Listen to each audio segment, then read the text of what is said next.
اعظم رحمت الله علیه په باره کې خلک وایي چې د شیعه او شیعه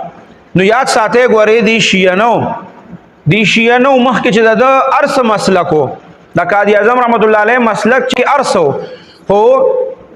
مفتی ضروري خان صاحب رحمت الله علیه فرمایل چې د آخره کې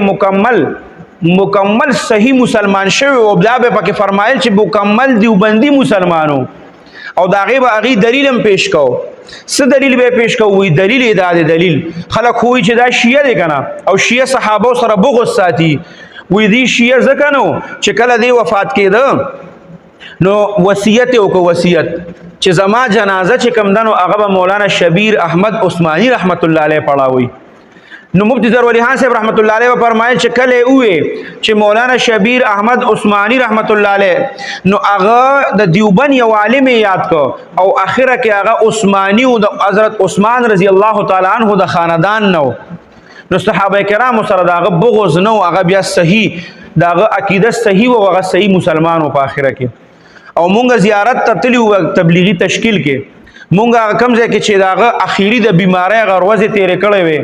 اگر ریزیډنسی چې کومه ده د قاضي اعظم په زیارت کې هغه ته مونږ خطلی یو برا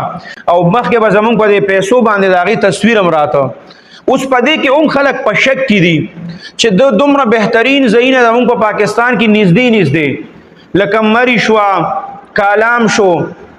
یا دیخوا چې دینو کاغان ناران شو خپل یخ علاقې چې کوم دي هغه ته ډاکټران ویلو چې د یخ علاقې ته بوزه نو دون لری زیارت بوتلو ته څه ضرورت و دون لری چې د زیارت ته بوتلو دلته نږدې علاقې خوې کنه نو دا هم هغه مسله ده چې کله داسې د پاکستان څومره محسنین دي او څوک پاکستان سره مخلصي یا یو ملک سره مخلصي نو داغي همیشه یاد ساتي ګوره داسې کار وسره بیا کی او دا هغه د مرګ په داسې ځایونو کې کیږي ګوره زمونږ څومره غټ خلک او محسنین د هغې د مرګ په وخت کې پته مونه لګېده چې څنګه اوس